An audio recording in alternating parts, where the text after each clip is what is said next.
bénissons le Seigneur pour ce moment excellent, ces moments merveilleux que nous allons passer dans sa présence. Alléluia. Merci Seigneur Jésus. Alors, ce matin, j'ai encore l'honneur, le privilège de me tenir devant vous pour vous apporter la parole. Et je remercie encore papa, l'apôtre Serge, notre papa, notre pasteur, notre ange ici et sa merveilleuse épouse, maman Gévie, pour la confiance et pour l'enseignement et la couverture. Amen. Nous sommes bénis parce que nous avons toujours des thèmes tellement impactants depuis le début de l'année et j'espère que ces thèmes que nous avons étudiés depuis le mois de janvier t'ont permis de grandir et que dans quelques semaines, lorsque nous allons faire le bilan, tu pourras te présenter devant le Seigneur et dire que oui, je suis passé du CP au CE1, j'ai passé le brevet, je suis passé en première. Amen. Parce que réellement, le Seigneur est en train de nous préparer au réveil, à l'impact qu'il est en train de manifester dans notre génération. Et si vous suivez les thèmes qui ont été donnés depuis le début de l'année, vous voyez que le Seigneur est vraiment en train de nous bâtir en profondeur et en train de nous réveiller, réveiller notre esprit, réveiller notre conscience pour que nous puissions être conscients de notre identité, des pouvoirs et des capacités qu'il nous a donnés. Amen.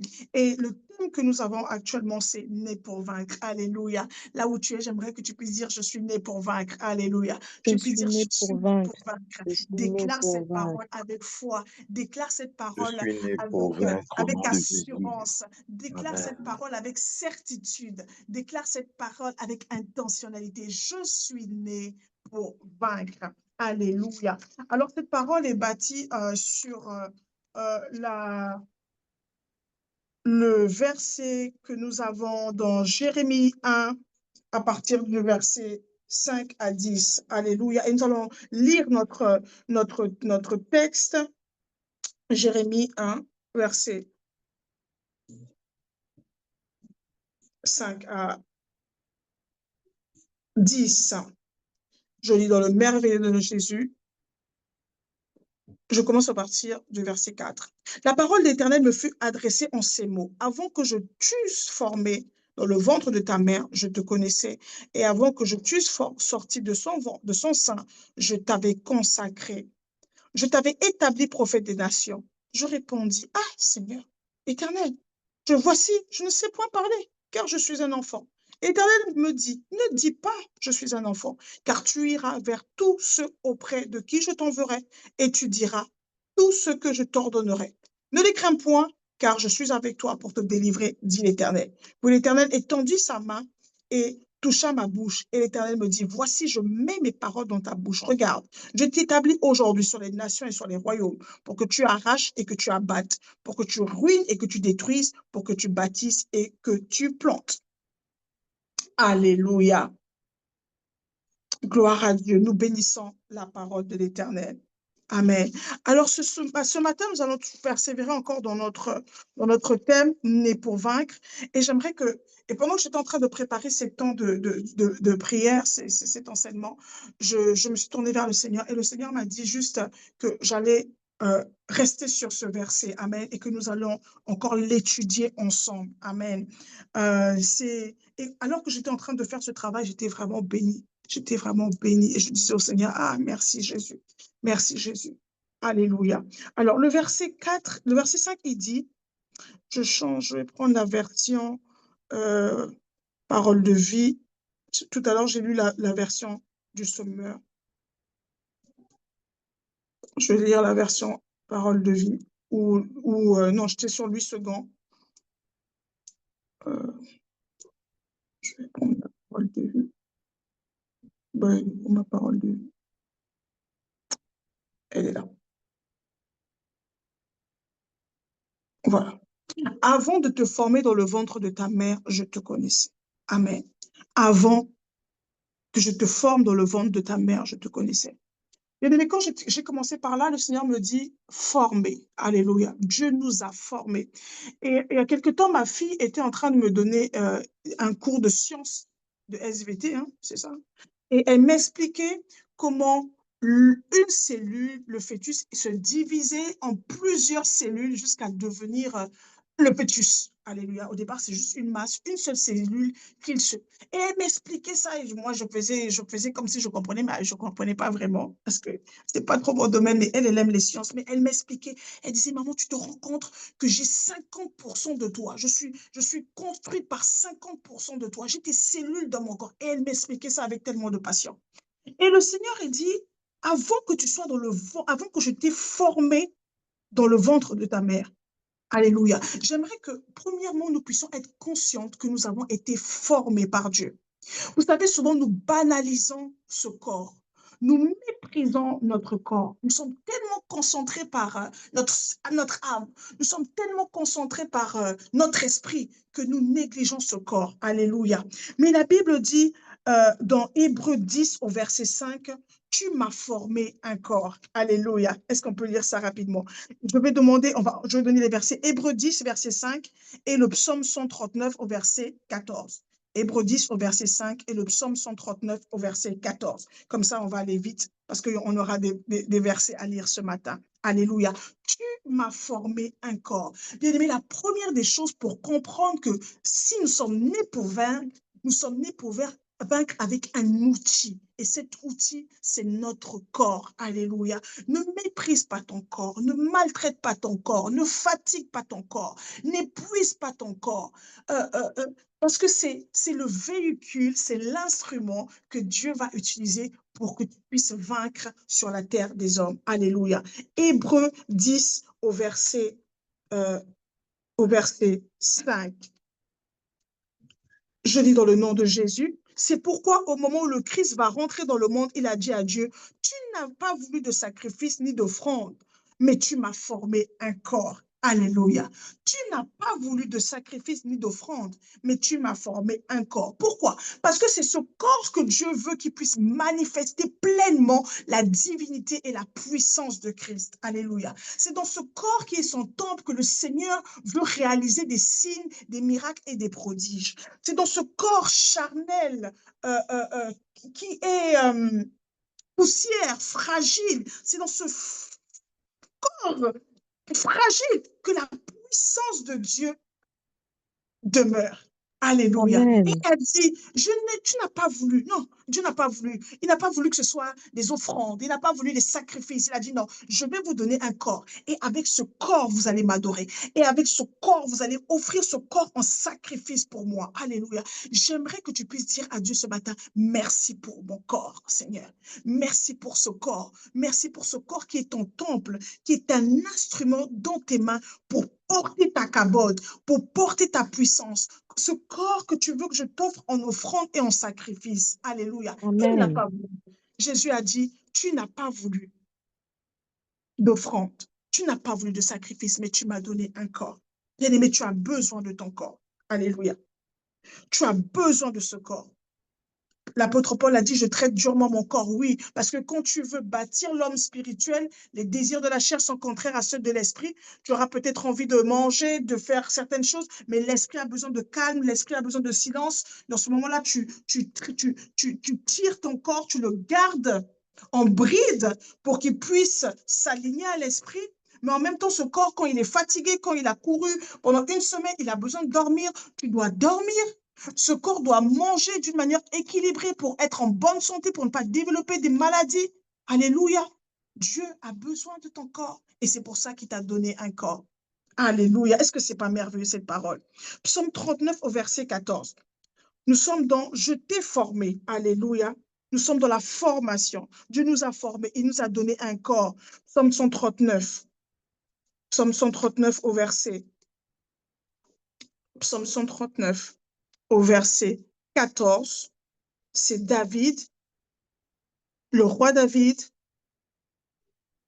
qui dit, Seigneur, je te remercie parce que tu m'as créé. Oui, mon corps est étonnant et très beau. Ce que tu fais est magnifique, je le reconnais. Alléluia. Dans d'autres versions, il dit, je te bénis de ce que je suis une créature merveilleuse. Mais dans Parole de vie, il dit, je te dis merci parce que tu m'as créé. Oui, mon corps est étonnant et très beau. Alléluia. Nous sommes une créature merveilleuse. Alléluia. Tu es une créature merveilleuse, bâtie d'une manière extraordinaire, avec des capacités extraordinaires, avec une force extraordinaire, avec des talents extraordinaires. mais tu dois en être conscient. Alléluia. Là, comment dire, dans l'éducation, souvent, on nous a tellement brisé, mal informés concernant ce corps, euh, mais que tu l'as négligé et que tu te dis, bof, écoute, hein, je suis trop petite, je suis trop ceci, je suis trop... Non, David dit, je te bénis de ce que tu m'as créé. Je suis une créature merveilleuse. Seigneur, grandes sont tes œuvres. Alléluia. Bien-aimé, ton corps est ton instrument par lequel tu vas vaincre dans cette génération. Et c'est une créature magnifique, dessinée par Dieu. Alléluia. Créée par Dieu, organisée par Dieu. Ton corps est un message pour ta génération. Ton corps est un message pour un message de guérison, un message de restauration, un message d'endurance. Alléluia. Quand on te voit, bien-aimé, on voit la gloire de Dieu.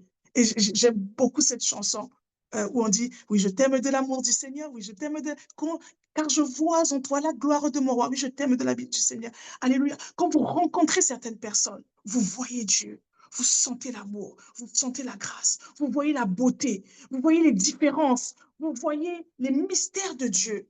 Alléluia. Est-ce que je parle à quelqu'un ce matin? Bien-aimé, Dieu t'a formé. Il dit, Amen. avant que je t'eusse Amen. formé, avant que je t'eusse formé, Dieu t'a formé, Dieu t'a désiré, Dieu t'a créé dans ton authenticité, dans ton unicité. Alléluia, il t'a formé.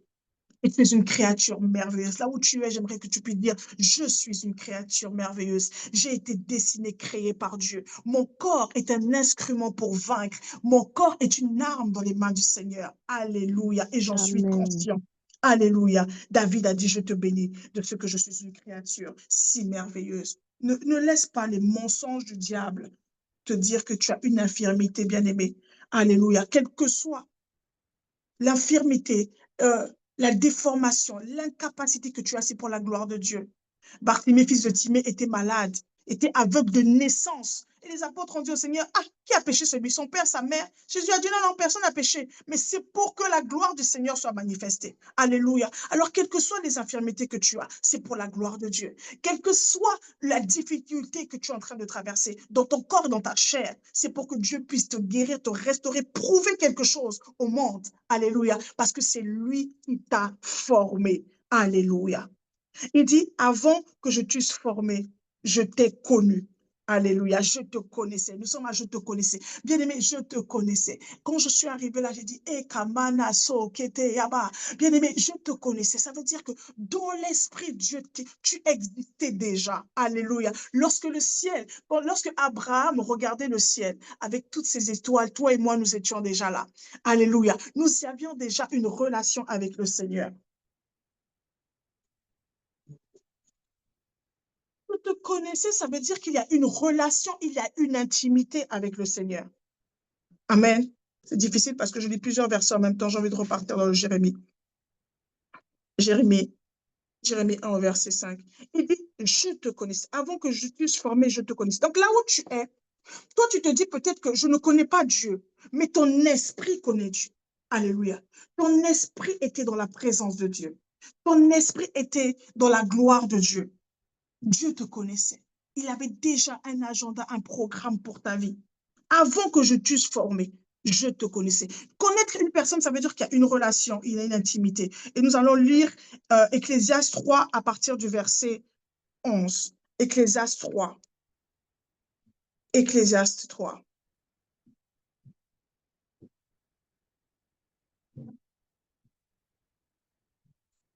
Ecclésiaste 3 à partir du verset 11.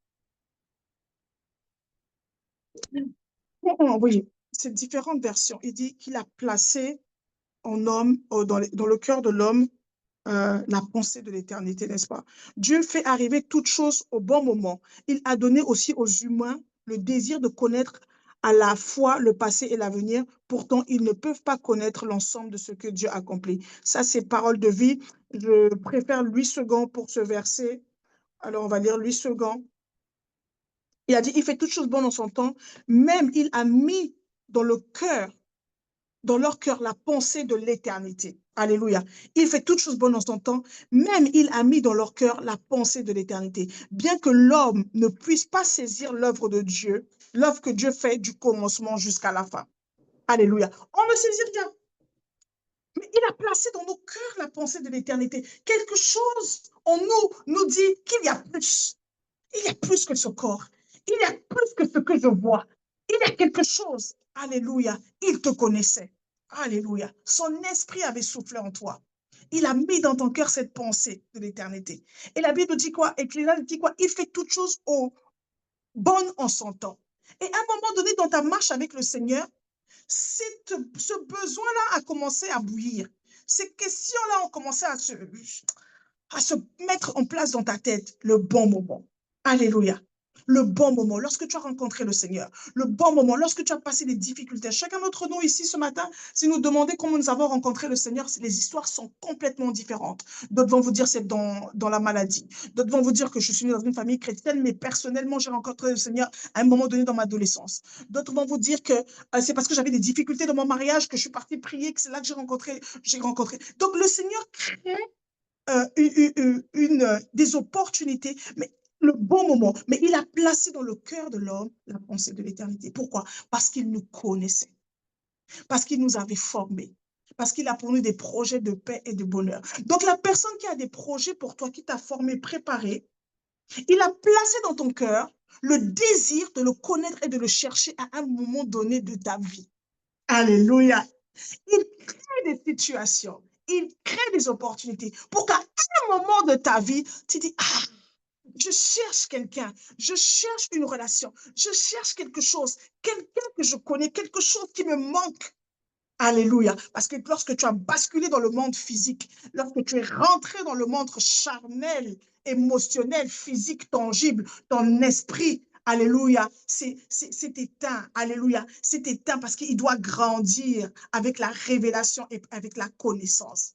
Alléluia. Est-ce que c'est pas merveilleux ça? Je te connaissais. Alléluia.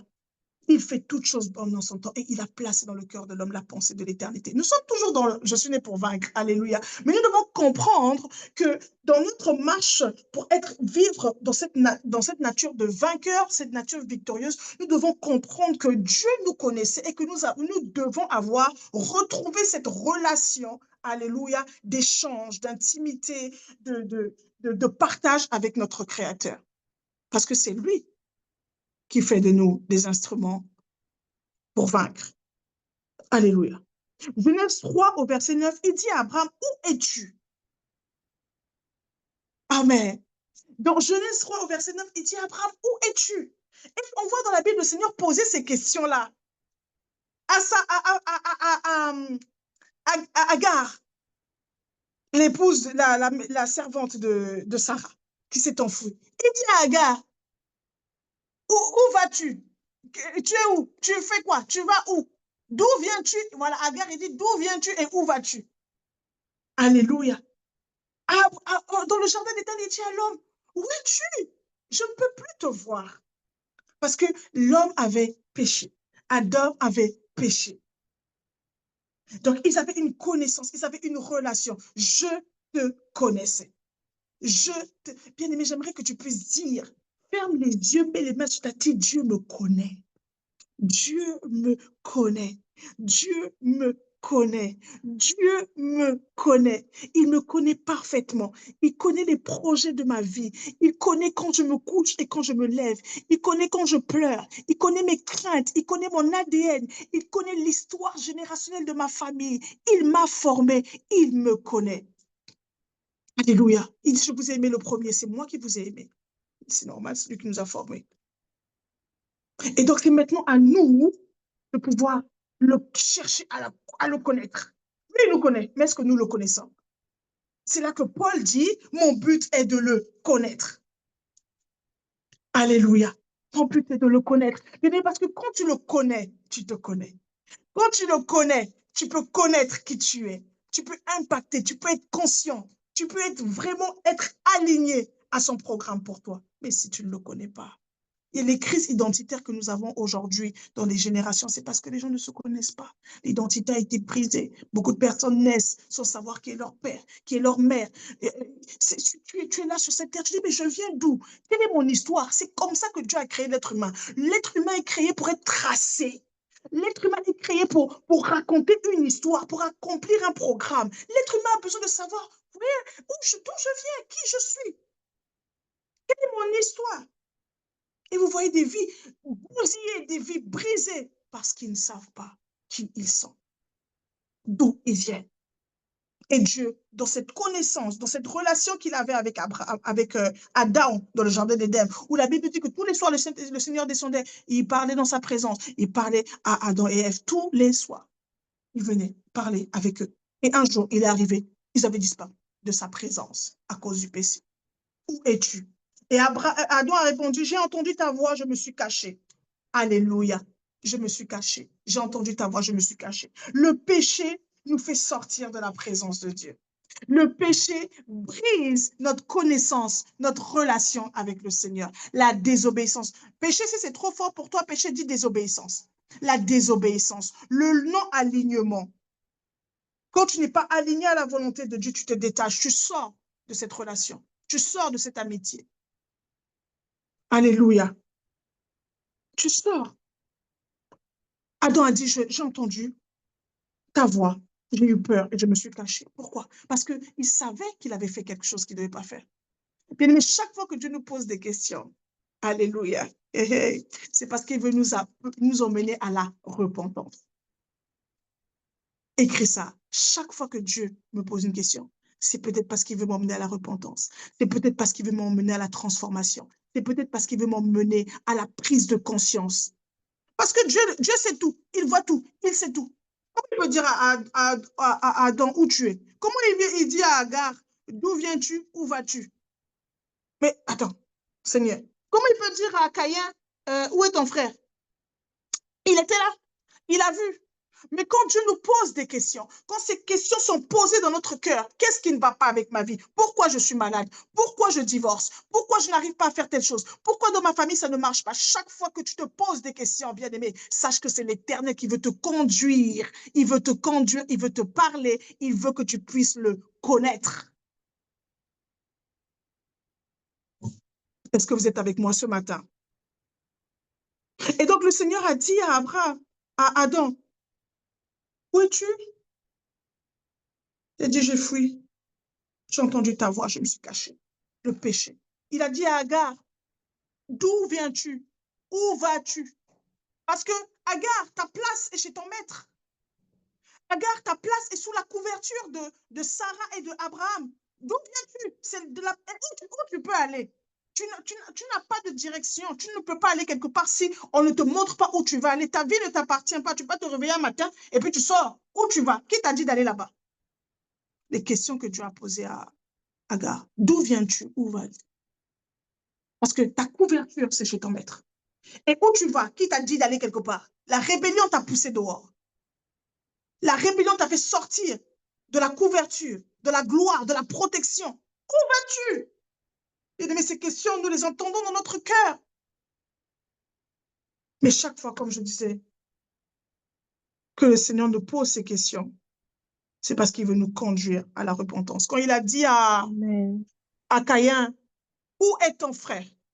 Caïn m'a dit, suis-je le gardien de mon frère? Avant ça, il avait dit à Caïn, attention, le péché se couche devant ta porte, mais toi domine sur lui. Donc il avait dit, fils, je sens que dans ton cœur, là, tu as des tendances meurtrières. Et domine, résiste, attention. Mais Caïn n'a pas pu résister, il a tué son frère. Et Dieu lui pose la question, où est ton frère? Dieu attendait que Caïn puisse dire, pardon, je ne sais pas, je ne sais pas qu'est-ce qui m'a pris, je ne sais pas pourquoi je l'ai tué, je regrette, pardon, je ne sais pas, j'ai été jaloux, je ne sais pas, Seigneur, tu ne peux pas faire quelque chose, Seigneur, tu es Dieu, pardon, rattrape mon erreur. Non, Caïn n'a pas fait ça, parce qu'il était méchant, il a dit, si je le cache, il s'est encore orgueilli pour dire, si je le cache de ton frère. Bien-aimé, alors que le Seigneur nous trouve, nous pose des questions.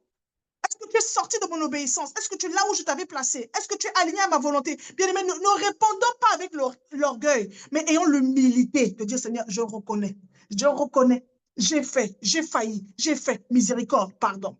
Je pense que si Caïn avait eu cette attitude, l'histoire aurait complètement changé les choses. Parce que nous le voyons avec David. Lorsque David a tué Uri, Le châtiment est tombé sur lui. Mais, mais David ne s'est pas justifié.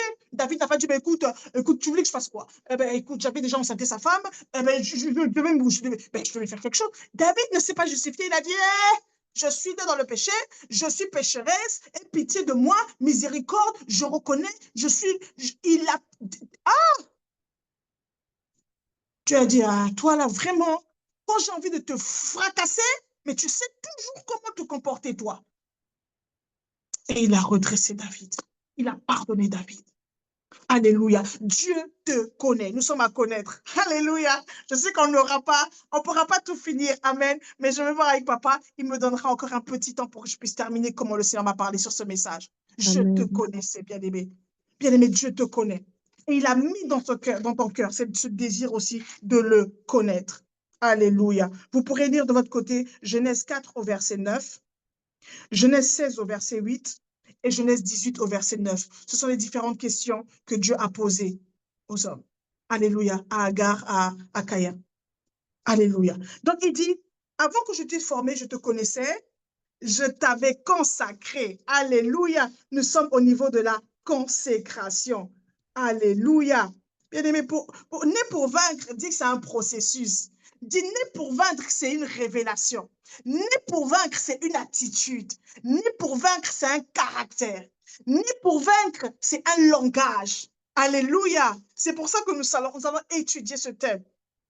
Et ça sera tellement clair dans ta tête que lorsque le diable viendra te raconter des nonsense, des bêtises, tu diras, hé, je suis né pour vaincre. C'est mon identité. Alléluia. Donc, je recommence, je reviens rapidement dans Jérémie, dans notre verset de base, et nous sommes là au verset 5, il dit, non, chapitre 1, sorry, excusez-moi, on y va, on est parti. Avant que je t'ai formé dans le ventre de ta mère, je te connaissais, et avant que je t'ai sorti de son sein, je t'avais consacré. Alléluia. Dans d'autres termes, je t'avais sanctifié. Dans d'autres versions, je t'avais mis à part. La sanctification, la consécration. Bien-aimé, avant, Dieu nous avait déjà sanctifiés. Alléluia. Dieu t'avait déjà justifié. Alléluia. Dieu t'avait déjà mis à part. Dieu t'avait déjà rendu légitime. Amen. Mais nous n'avons pas l'information. L'ignorance, bien-aimé, va te faire croire que tu es coupable. L'ignorance va te faire croire que tu n'es pas digne. L'ignorance va te faire croire que tu n'es pas légitime. L'ignorance va te faire croire que tu n'as pas droit.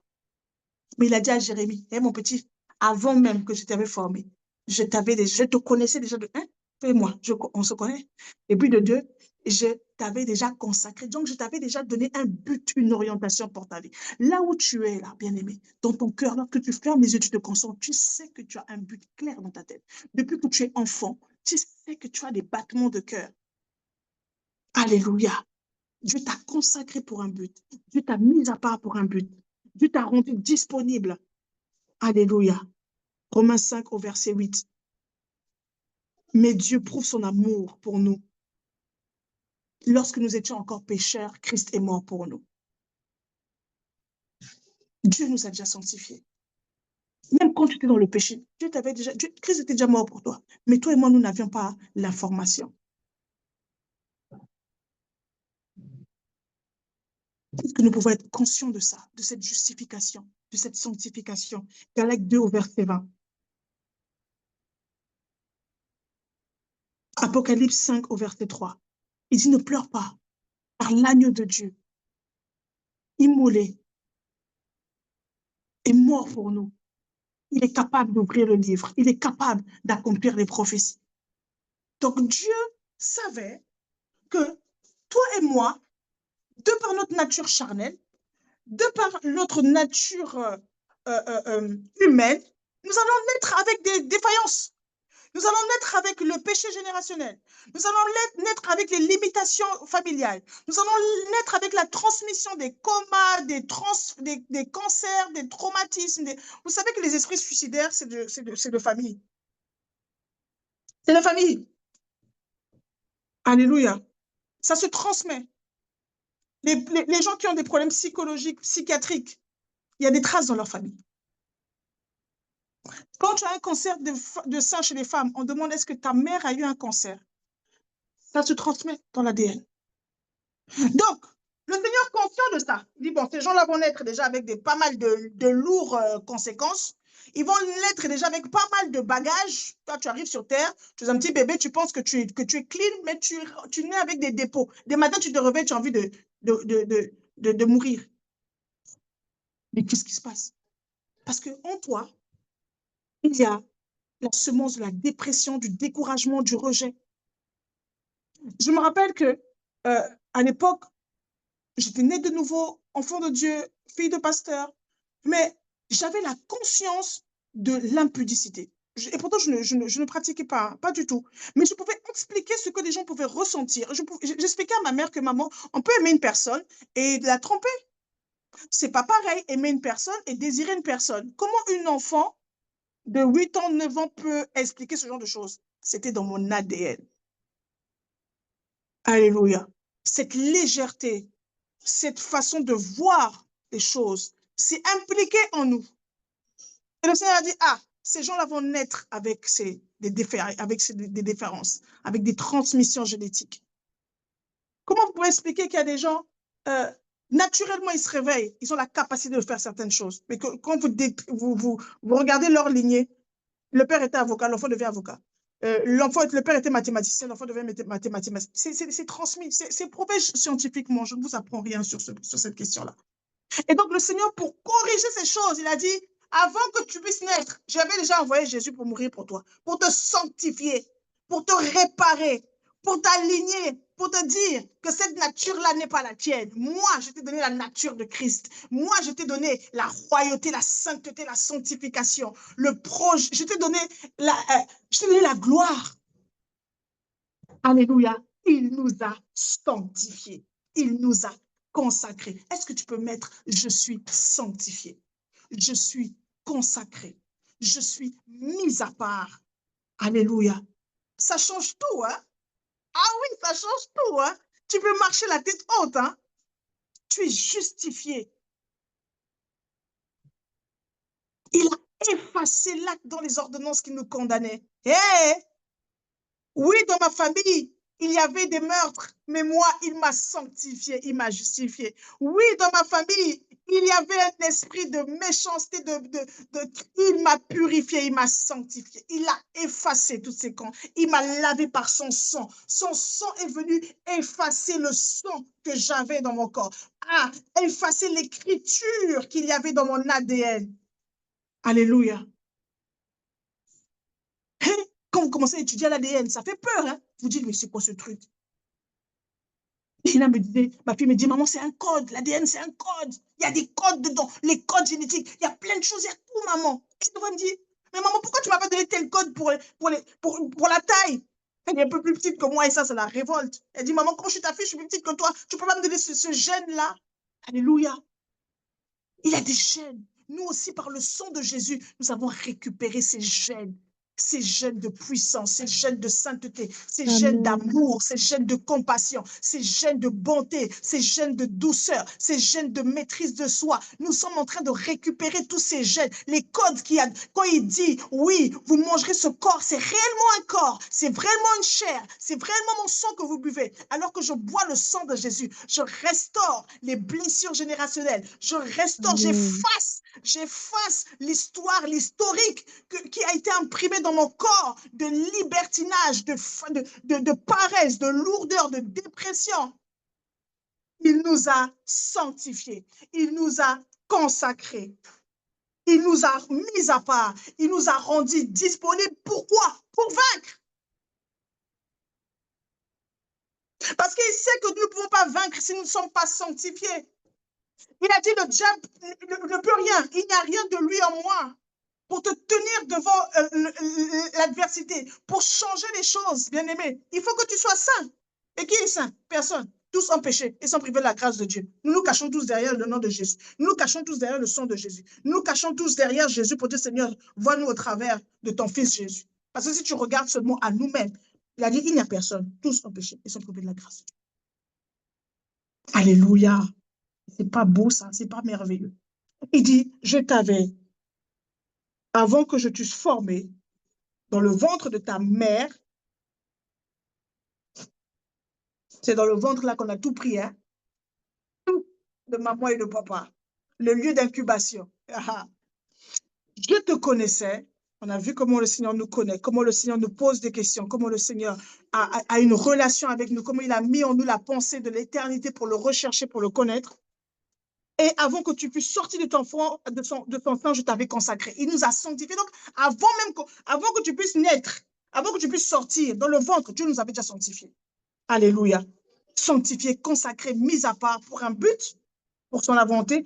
Et je t'avais établi prophète des nations. Alléluia. Je t'avais établi prophète des nations. Je t'avais établi porte-parole. Je t'avais établi ambassadeur. Je t'avais établi roi. Je t'avais établi sacrificateur. Alléluia. Donc, tu es né avec un mandat, avec un rôle à jouer. C'est clair. Tu es créé pour annoncer les mystères de Dieu dans tous les domaines. Tu parles de la part de Dieu. C'est quoi un prophète? Le prophète est une personne qui parle sous la puissance d'une autorité divine. Alléluia. Il y a l'office de prophète, mais tout le monde, tout chrétien, a l'esprit de prophétie, parce que la Bible dit que c'est l'esprit de Jésus-Christ, le témoignage de Jésus-Christ est l'esprit de la prophétie. Alléluia. Donc, Dieu t'a établi prophète. Ça veut dire que toi et moi, nous avons la capacité d'annoncer les oracles du Seigneur, annoncer la volonté de Dieu, annoncer le programme de Dieu, la parole de Dieu. Alléluia.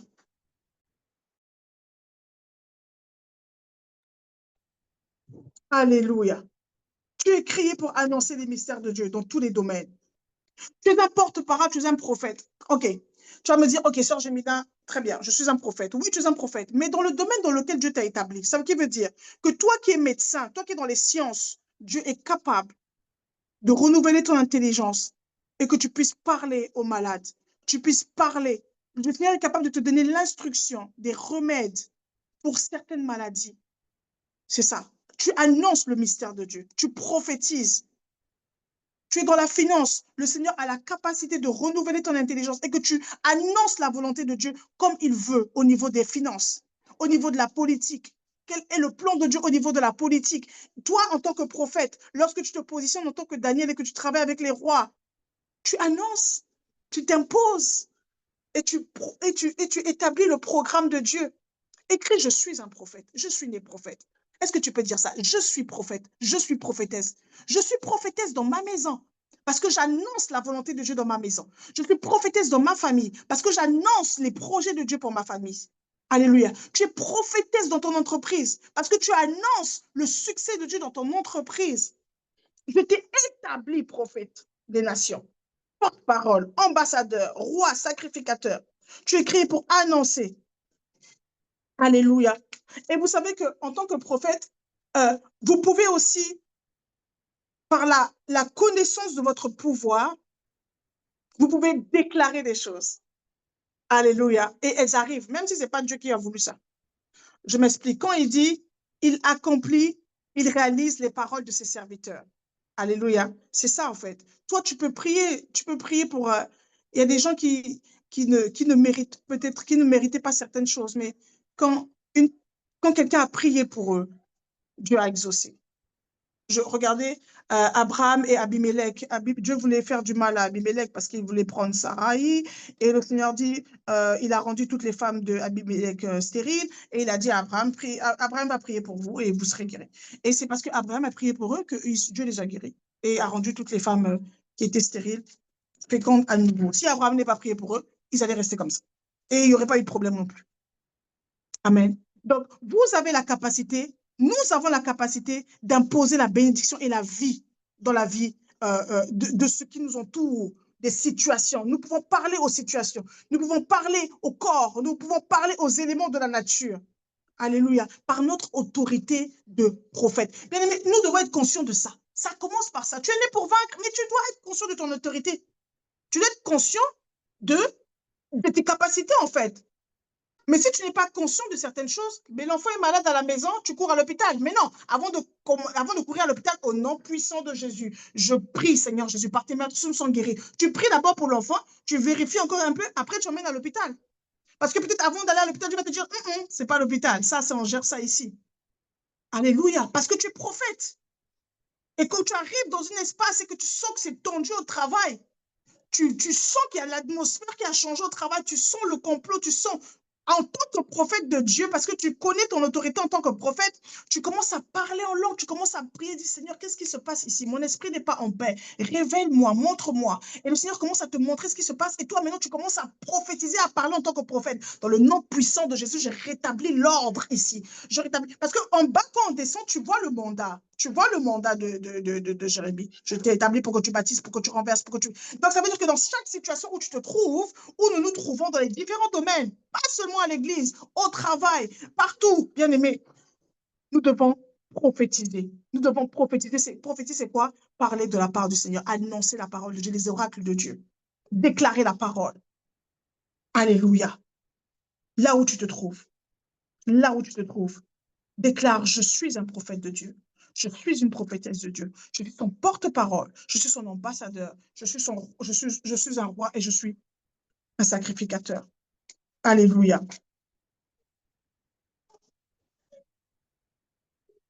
Gloire à Dieu. Pour bâtir, pour créer, pour détruire, on a besoin de nous partout. Alléluia. On a besoin du prophète partout. Il n'y a pas un seul domaine ici, dans tous les domaines, bien aimés. C'est pour cela que c'est ce qui est vraiment extraordinaire, c'est que chacun d'entre nous a un rôle à jouer. Chacun d'entre nous doit vaincre dans un domaine où moi, je ne pourrai pas vaincre. Mais il n'y aura que toi qui pourras, parce que tu as été mandaté pour ce domaine-là. Alléluia. On a parlé de ça, l'esprit de la prophétie, car le témoignage de Jésus-Christ, c'est l'esprit de la prophétie. Alléluia. Quand nous témoignons, Jésus, nous annonçons la délivrance, la restauration, le changement de saison. Alléluia, oui. Parce que le témoignage, lorsque nous témoignons, lorsque nous parlons de Jésus, nous annonçons la vie en fait. Nous annonçons la bonne nouvelle. Alléluia. Nous annonçons des solutions. J'espère que vous me comprenez ce matin. Nous annonçons la guérison. Quelqu'un qui est malade, qui pense que c'est la fatalité, toi, quand tu arrives et que tu dis non, il y a la vie, il y a une solution. Quelqu'un qui est dans les dettes et qui a envie de se suicider parce qu'il ne sait pas comment il va sortir de ses dettes. Toi, tu viens, tu lui dis non, ne te suicide pas, j'ai une bonne nouvelle, je t'annonce quelque chose. J'ai un témoignage. Tu sais, il y a quelqu'un j'ai une soeur qui est endettée à 500 000 euros. Je l'ai visité, ne te suicide pas, il y a une nouvelle. Il y a Jésus qui peut te faire sortir de là. Il a payé tes dettes. Oh, alléluia.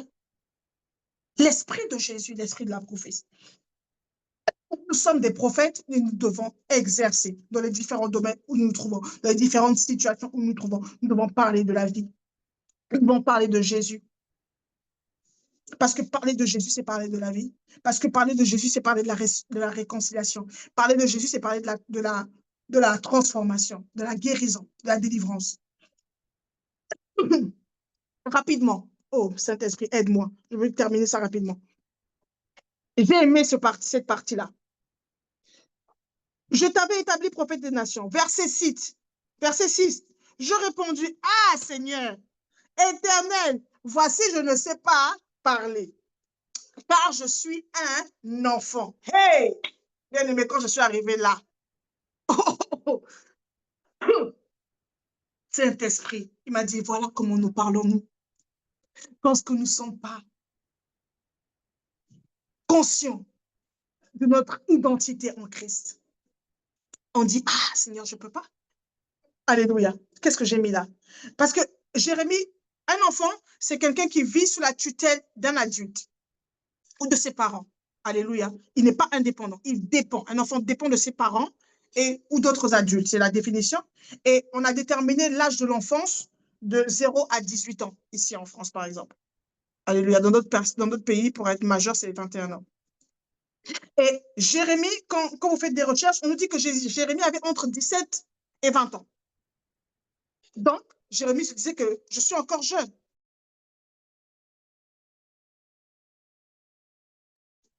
Je suis encore jeune. Je suis encore un enfant. Je suis encore un adolescent. Je ne sais pas parler. Comment je vais faire, Seigneur? Et Jésus lui a dit, ne dis pas ça. Je suis un enfant. Alléluia. Je suis immature. Chaque fois que vous dites que je suis un enfant, en fait, vous êtes en train de citer votre première nature charnelle, héritée de votre passé, de votre histoire générationnelle. Je suis un enfant. Je n'ai pas la formation. Je ne sais pas parler. Je n'ai pas la capacité. Je ne suis pas légitime. Je n'ai pas la carrure. Je n'ai pas le portefeuille. Bien aimé, ce sont toutes les réponses que nous donnons au Seigneur. Est-ce que je parle à quelqu'un ce matin? Je ne suis qu'un enfant, je ne sais pas parler. Hey, quelles sont tes réponses à toi? Quand le Seigneur te dit, tu es une, je te vois à la table des rois. Oh Seigneur, moi, je n'ai même pas encore fini le lycée. Je n'ai même pas encore eu mon BTS. Seigneur, je n'ai même pas le master, je n'ai pas le doctorat. Je te vois en train de parler devant les nations. Tu dis, Seigneur Jésus, moi là, je ne sais pas parler, je suis même bègue. Quand tu reçois le mandat de Dieu, bien aimé, la plupart du temps, notre nature charnelle, nos limitations générationnelles, notre limitation humaine répondent. Notre chair répond au Seigneur. Je suis qu'un enfant, je ne sais pas parler. Je n'ai pas la capacité, je ne peux pas. Je n'ai pas le CV, je n'ai pas les relations. Seigneur, est-ce que tu te rends compte de mon âge? À mon âge, on peut encore faire ce genre de choses? Ah ben non, c'est pas possible. Alléluia. Le Seigneur a dit quoi? Ne dis pas ça. Les voix générationnelles te rappellent tes limitations, tes addictions, tes traumas. Alléluia. Je ne suis qu'un enfant. Je suis blessé, je suis traumatisé. Ah non, moi, je ne peux pas. Alléluia. Et Jésus dit quoi? Ne dis pas. L'Éternel dit quoi? Ne dis pas. Alléluia. Et l'Éternel me dit, ne dis pas je suis un enfant. L'Éternel te dit, ne dis pas que tu n'es pas capable. L'Éternel te dit, ne dis pas que tu n'as pas d'argent. L'Éternel te dit, ne dis pas que tu n'es pas intelligente. L'Éternel te dit, ne dis pas que ce n'est pas le moment. Alléluia. Nous devons nous rebeller contre ces voix-là qui viennent de notre cœur, de notre tête pour nous rappeler nos limitations, nos imperfections. Alléluia. Parce que nous ne comptons pas sur notre capacité à parler. Moïse était bègue. Il avait des difficultés à parler. C'est lui qu'on a envoyé devant Pharaon pour parler. Parce que Dieu veut que nous puissions nous reposer sur sa puissance et non sur nos capacités. Non pas que nous ne devons pas avoir des capacités. Ah non, nous devons avoir des capacités. Nous devons viser l'excellence. Mais de la même manière que nous visons l'excellence, nous ne nous appuyons pas sur ça. Nous ne nous appuyons pas sur ça. Oh, bien-aimé, avant, je comptais sur beaucoup de choses. J'avais mis mon focus sur certaines choses, ma carrière, mon mariage, certaines choses qui étaient pour moi des choses importantes. Dieu les a brisées une par une pour me dire la seule chose qui compte là, c'est moi. C'est bien d'avoir une carrière, c'est très bien. C'est bien d'être marié, c'est très bien. Mais ce n'est pas le plus important. Le plus important, c'est moi. Et toutes tes capacités se trouvent en moi. Allô, est-ce que je parle à quelqu'un ce matin? Je ne sais pas parler. Amen. Amen. Je n'ai plus l'âge. À mon âge, j'ai vieilli. Sarah te répond. Moïse te répond. Moïse, on l'a laissé vieillir, 40 ans, vieillir. Dieu l'a brisé, brisé. Pourquoi? Parce que Moïse avait été élevé par la science des Égyptiens. Moïse n'était pas un petit garçon. Moïse était une carrure. Moïse était le fils des princes égyptiens. Mais Dieu l'a brisé. Dieu a fait de lui un gardien de moutons. Avant de faire de lui le sauveur de son peuple. Parce que Dieu voulait qu'il puisse compter sur moi. Il dit, Moïse, ne dis pas, c'est avec moi, je vais t'aider. Alléluia, ne dis pas. Rejette l'identité générationnelle. Rejette l'identité de ces voix qui te rappellent le passé de ta famille. Oui, qui a fait ça dans ta famille? Personne n'est là-bas. Ah oui, il n'y a pas de problème. Mais la Bible dit que je serai la tête et non la queue. Le précurseur. Si ma famille n'a pas encore arrivé là, moi, je vais arriver là-bas. Qui était arrivé en Égypte pour devenir premier ministre? Personne. Mais Dieu avait décidé que Joseph serait le premier arrivé en Égypte. Alléluia, pour gouverner en Égypte. Alors que toute sa famille, c'était que des gardiens des bergers. Et ils ont fini par avoir un politicien, un économiste dans la famille. Oh oui, personne n'a été médecin avec toi. Tu seras le premier médecin.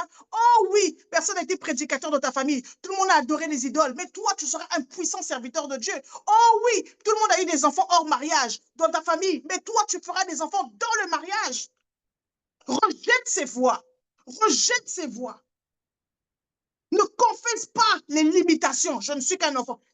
À chaque fois qu'une limitation veut sortir de ta bouche, ne confesse pas. Ne confesse pas. Parce que chaque fois que tu confesses une limitation, ton cerveau l'imprime. Alléluia. Chaque fois que tu confesses une limitation, ton cerveau l'accepte. Dieu dit, ne dis pas. C'est de l'abondance du cœur. C'est quand tu parles que ta bouche, ça va. Non, ne dis pas. Ne dis pas, je suis pauvre. Ne dis pas, je n'ai pas d'argent. Ne dis pas. Ne confesse pas de ta bouche. les limitations. Alléluia. Parce que tu ne comptes pas sur tes forces, mais tu comptes sur la voix du Seigneur. Alléluia. Rapidement, je vais faire le mandat et on va s'arrêter là. Parce qu'on aura quand même le temps de clôturer le culte. Et je prie, je demanderai à papa un autre temps pour vous terminer ce message que le Seigneur a mis dans mon cœur. Et pour terminer, il dit, je t'ai consacré et je t'avais appelé prophète des nations. Alléluia. Ensuite, lorsque tu ne te limites plus, lorsque tu ne dis plus les excuses que ton passé, tes traumas, ton histoire te rappelle, je te dis le mandat, je t'ai établi pour être prophète des nations. Alléluia. Il y a un mandat. Paul a dit, j'ai combattu le bon combat de la foi. Il y a différents combats, mais tout le monde ne va pas avoir les mêmes combats. Il y a un mandat précis pour chacun. Qu'est-ce qu'on peut lire par rapport à ça? On a Psaume 40 au verset 8. Psaume 40 au verset 8. Si quelqu'un peut lire ça. Attendez, Luc 4 au verset 21. Moi, j'ai aimé le mandat de Paul. Luc 4 au verset 21. J'espère que c'est celui-là. On va terminer. Je l'ai noté. Lorsqu'il a dit,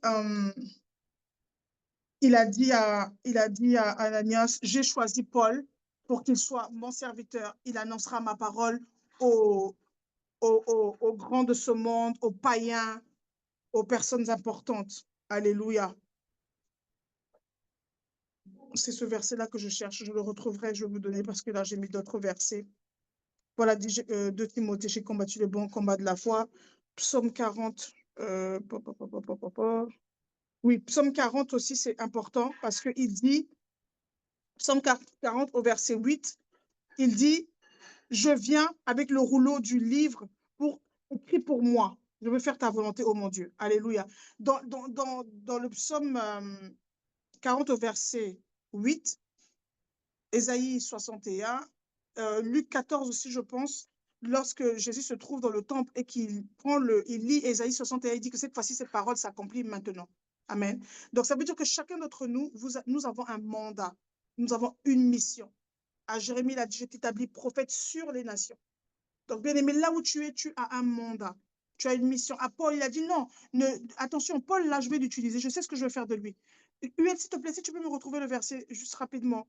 Je sais ce que je vais faire de Paul. Lui, je l'ai gardé. Il va annoncer ma parole aux païens. Il va annoncer ma parole aux grands de ce monde, aux dignitaires, aux présidents. Donc, Paul avait un mandat précis et il a combattu dans ce mandat. Alléluia. Donc, quand toi, tu es né pour vaincre, tu es né pour vaincre dans un domaine, dans une juridiction. C'est pour cela que ce n'est pas la peine d'envier quelqu'un. Ce n'est pas la peine de regarder ce que l'autre fait, mais être focus pour connaître, Seigneur Dieu, où tu veux que je t'envoie. Pourquoi? Il a dit, tu iras. Alléluia. Tu iras là où je te dirai d'aller. Jérémie, je repars en même temps là-bas. Rapidement, on va atterrir. On va atterrir par là. Jérémie 1, à partir du verset 5. Je t'avais établi prophète. Je répondis, ah Seigneur éternel, voici, je ne sais pas parler, car je suis un enfant. L'Éternel me dit, ne dis pas, je suis un enfant, car tu iras vers ceux auprès de qui je t'enverrai. Alléluia. Donc le mandat est précis. Il t'envoie spécifiquement vers des personnes auxquelles il t'envoie. Il ne t'envoie pas partout. Le Seigneur ne t'envoie pas partout. Il ne va pas t'envoyer en Chine, il ne va pas t'envoyer dans les sciences, il ne va pas t'envoyer dans l'église locale. Il sait où il t'envoie. Alléluia. Tu iras vers ceux auxquels je t'enverrai. Matthieu 28 au verset 19. Tu diras, tu vas ouvrir la bouche et Dieu va mettre les paroles dans ta bouche. Alléluia. On va s'arrêter par là pour aujourd'hui. On va prier. Bien aimé, je dis beaucoup de choses. Oh my God. Ah, voilà. Ce qui est acte 9. Attendez, je regarde. Et voilà. Acte 9 au verset 15. Mais le Seigneur lui dit, va, car cet homme est un instrument que j'ai choisi pour porter mon nom devant les rois et devant les fils d'Israël. Alléluia. Bien aimé, nous sommes des instruments. Cet homme est un instrument que j'ai choisi pour porter. Voilà le mandat de Paul. Amen. C'était spécifique. Mais le Seigneur lui dit, va. Car cet homme est un instrument que j'ai choisi pour porter mon nom devant les nations et devant les rois, devant les fils d'Israël. Et je lui montrerai tout ce qu'il doit souffrir en mon nom. Alléluia. Bien aimé, personne ne pouvait faire ce que Paul a fait. Parce qu'ils n'avaient pas été choisis. Parce que quand Dieu te choisit, il te donne la capacité. Parce qu'il a dit quoi? Je vais lui faire montrer ce qu'il va souffrir pour moi. Donc, il était préparé à ce. Parce que quand vous voyez franchement la vie de Paul, c'est vrai qu'il a persécuté l'Église, mais en tout cas, il a payé sa chair. C'est vrai qu'il a tué, il a participé à tuer Étienne, mais en tout cas, il a souffert aussi. Alléluia. Il a souffert, vraiment. Il a payé, il a souffert. Il a souffert, Paul, l'apôtre Paul, le Saint Paul. Alléluia. Ça, c'était le mandat de Paul, devant les rois, devant les païens. Et toi et moi, nous avons un message. Et ce message vient souvent de ton témoignage, de ton histoire. Amen. Parce qu'on ne donne que ce qu'on a. Et le Seigneur va te dire vers qui tu vas aller annoncer. Bien-aimé, tu es né pour vaincre. J'ai été longue. I'm so sorry. Tu es né pour vaincre. Mais tu dois comprendre ce processus. Tu dois comprendre que tu as été formé par Dieu. Alléluia. Tu dois comprendre que Dieu te connaissait. Tu dois comprendre que Dieu t'a donné un corps. Alléluia. Tu dois comprendre que tu n'es pas un enfant, que tu n'es pas incapable ou limité. Tu dois comprendre que Dieu t'a sanctifié, Dieu t'a justifié avant de te dire que tu es né pour vaincre. Il te dit comment tu vas vaincre, où tu vas vaincre. Et par sa puissance, parce qu'il dit, je serai avec toi. Sa présence va t'accompagner. Alléluia. Oh, nous bénissons le Seigneur. Élève ta voix, commence à bénir le Seigneur pour cette parole. Le Seigneur a dit tellement de choses ce matin. Le Seigneur a parlé à ton cœur dans tellement de domaines ce matin. Mais j'aimerais que tu puisses juste dire, Seigneur, merci pour cette parole.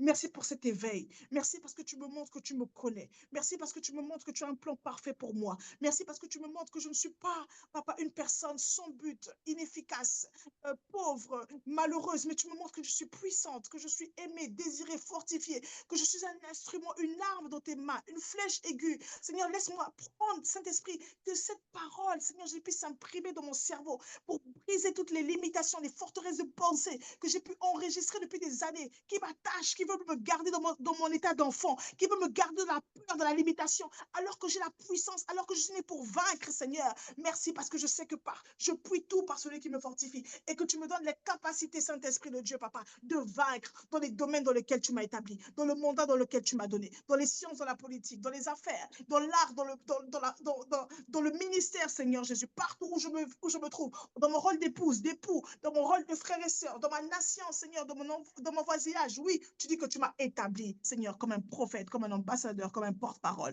pour annoncer tes oracles et ta parole, pour annoncer le changement des saisons, pour annoncer ta bonne nouvelle, la réconciliation, la délivrance, la guérison, la restauration. Béni sois-tu, Seigneur. Saint-Esprit, que cette parole puisse être imprimée dans notre cœur. Dans le nom puissant de Jésus, nous avons prié avec action de grâce. Amen, amen, amen. Que le Seigneur nous bénisse. Amen. Amen. Amen. Amen. Merci, Seigneur. Amen.